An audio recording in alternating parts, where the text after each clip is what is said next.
নমস্কার বন্ধুরা, আমি স্বপ্না কিচেনে আপনাদের সবাইকে স্বাগত জানাই। আজকে আমাদের রেসিপি ফুচকা বিরিয়ানি।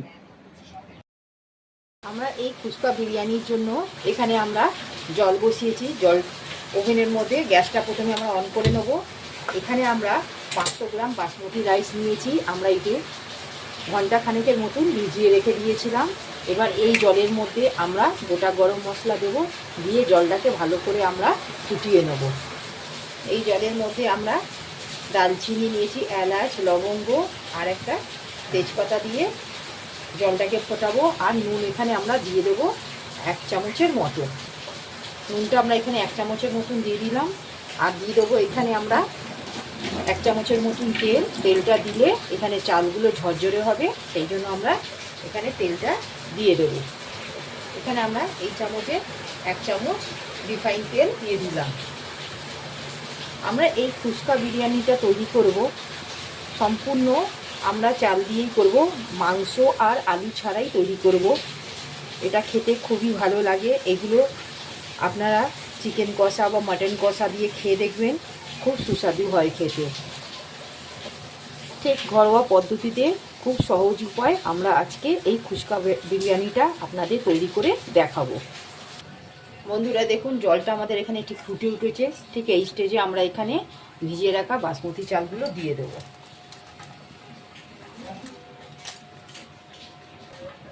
এইটা আমরা ঠিক 90% আমরা চালটাকে সেদ্ধ করে নেব। এখানে আমাদের দেখুন চালটা ঠিক 90%-এর মতন আমাদের সেদ্ধ হয়ে গেছে। ঠিক এই স্টেজে আমরা চালটাকে ভালো করে ছেঁকে নেব। চালটাকে আমরা ছেঁকে নিয়েছি। এবার আমরা কড়া বসিয়েছি গ্যাসের ওভেনে। গ্যাসটা প্রথমে আমরা এখানে অন করে নিলাম। কড়াতে আমরা এখানে 1 চা চামচের মতন ঘি দিয়েছি আর একটু রিফাইন দিয়ে দেবো আমরা।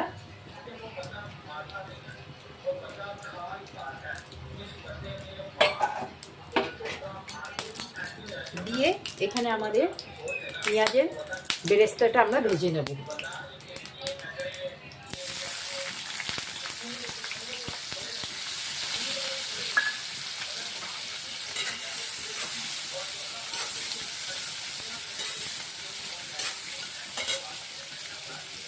ঠিক লাল করে 2 থেকে 3 মিনিটের মতন আমরা হাই ফ্লেমে এখানে বেরেস্তাটা পেঁয়াজে ভেজে নেব। এখানে আমরা পেঁয়াজের বেরেস্তাটা ঠিক ভেজে নিয়েছি। এবার আমরা তুলে নেব একটা পাত্রের মধ্যে। আমরা এই তেলের মধ্যে আমরা এখানে দেব তেজপাতা, গোটা গরম মশলা, লবঙ্গ, দালচিনি আর এলাচ।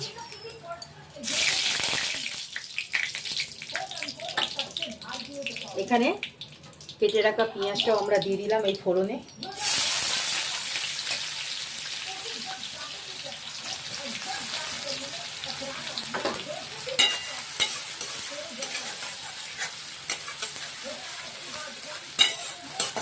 দিয়ে ভালো করে আমরা লাল করে ভেজে নেব।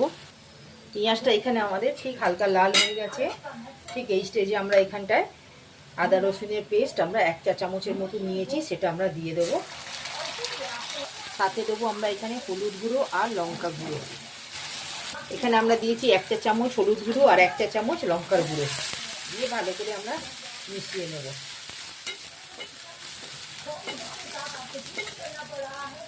এইবারে এখানে আমরা নিয়েছি 1 চা চামচ এখানে বিরিয়ানির মশলা, আর এখানে নিয়েছি আমরা 2 চা চামচের মতন টক দই। ভালো করে মিশিয়ে দিয়ে দেবো।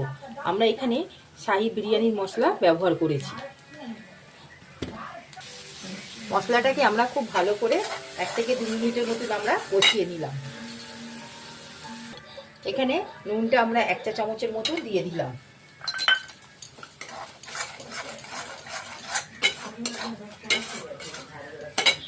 এবার গ্যাসের ফ্লেমটা অফ করে কিছুটা মশলা আমরা একটা পাত্রের মধ্যে বার করে নেব।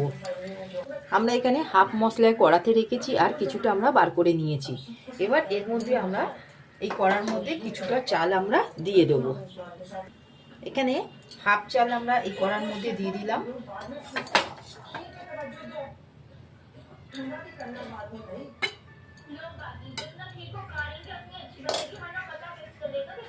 এখানে আমরা এই বাটির মধ্যে আমরা দুধের সাথে আমরা এখানে নিয়েছি 1 চা চামচ রোজ ওয়াটার, 1 চা চামচ কেওড়া ওয়াটার আর এখানে কালারের জন্য আমরা এখানে রং নিয়েছি 1 পিঞ্চের মতন, আর মিঠা আতর এখানে 2 ড্রপের মতন আমরা দিয়েছি। এখানে নুন সামান্য আমরা ছড়িয়ে দিলাম, আর বিরিয়ানি মশলা আমরা এখানে দিয়ে দেবো অল্প করে।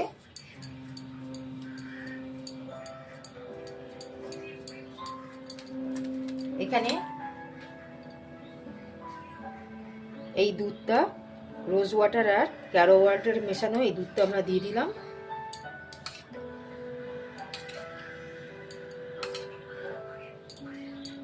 এইভাবে আর একটা লেয়ার আমরা করে নেব। এখানে ঘিটা নিয়েছি, ঘিটা দিয়ে দিলাম।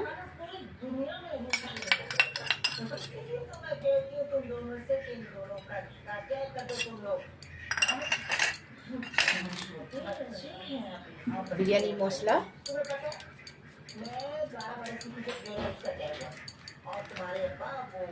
নুন,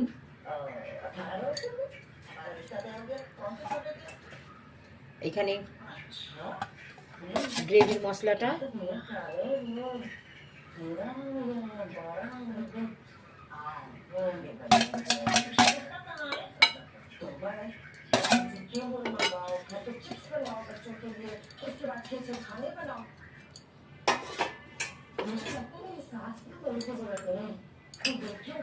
জাফরান দেওয়া দুধ,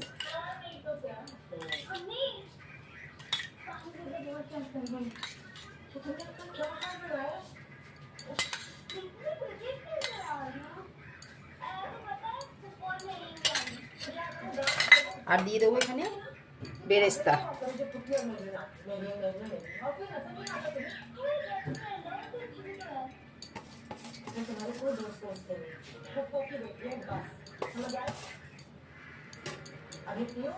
দিয়ে আমরা এখানে ভালো করে চাপা দিয়ে দমে দেবো 10 থেকে 15 মিনিটের মতন। দমটা আমরা দেবো প্রথমে এখানে আমরা একটা চাটু নেব, চাটুটা 5 মিনিট 2 থেকে 3 মিনিটের মতন আমরা গরম করে নেব। চাটুটা এখানে আমাদের 2 থেকে 3 মিনিটের মতন হাই হিটে আমরা গরম করে নিয়েছি। এবার আমরা এখানে কড়াটা বসিয়ে দেবো, দিয়ে মিডিয়াম ফ্লেমে আমরা একদম 10 থেকে 15 মিনিটের মতন আমরা এটাকে ভালো করে স্টিম করে নেব, দমে দিয়ে নেব। এবারে আমরা এখানে ঢাকাটা খুলে রেখে দেবো। 15 মিনিট আমরা দমে দিয়েছিলাম আর 10 মিনিট রেস্টে।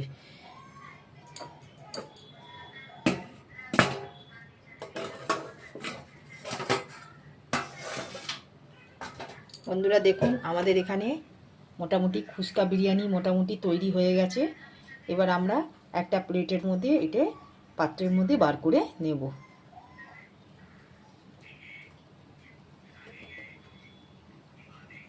এখানে আমরা একটা পাত্রের মধ্যে বার করে নিচ্ছি। দেখুন কতটা আমাদের ঠিক কড়ার গায়ে একটু লেগে নেই, ঝরঝরে হয়েছে। রাইসটা দেখুন